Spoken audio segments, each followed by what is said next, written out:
Dans les années 1500, chaque roi avait son imprimeur personnel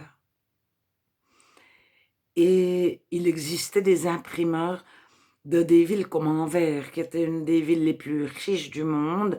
Elle était libre de toute religion.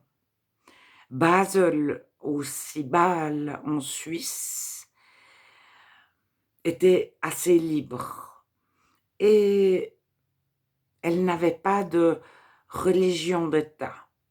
Elle a été protestante 4-5 ans, de 1505 à 1511, environ, grosso modo, je ne sais plus les dates exactes. Mais chaque imprimeur, qui n'était pas l'imprimeur du roi, lorsqu'il imprimait un livre, peu importe le livre, même un livre profane, c'est-à-dire un livre fait par un écrivain, souvent des humanistes ou des poètes, il écrivait « Nous, l'imprimerie et les employés de l'imprimerie, n'avons modifié en rien le texte reçu de vos mains ». Cette phrase en latin. Et pour venir, il la résumait en disant « texte reçu ».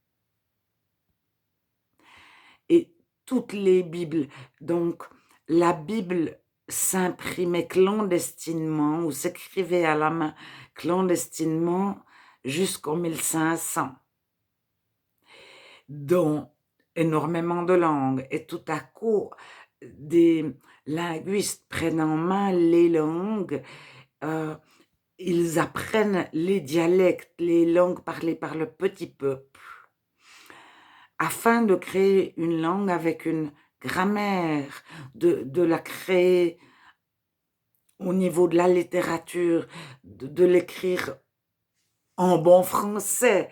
Mais le bon français a été créé un jour.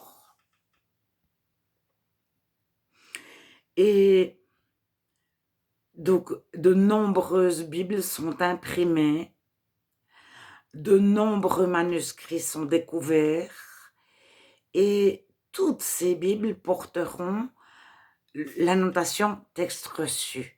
Et c'est beaucoup plus tard que sera gardée la Bible de l'imprimeur du roi François Ier, qui s'appelait Robert Étienne, Robertus Stephanus.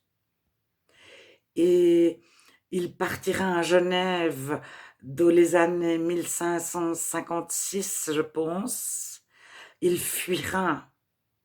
Mais il avait imprimé des Bibles qui n'étaient pas pour le roi, parce que tous les livres qu'il imprimait, ils étaient recouverts d'or, avec du papier prestigieux, etc.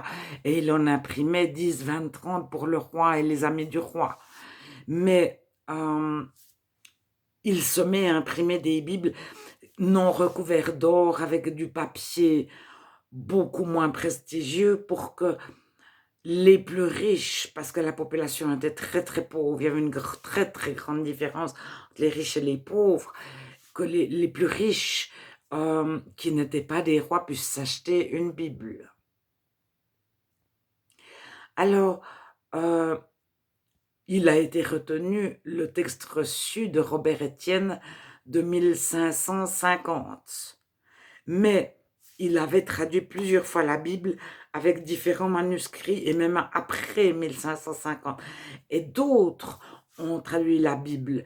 Et un jour, quelqu'un a fait circuler le bruit qu'il existait le texte reçu, unique, reçu de la main des apôtres en grec, et que le français traduisait à la virgule près le texte reçu de la main des apôtres.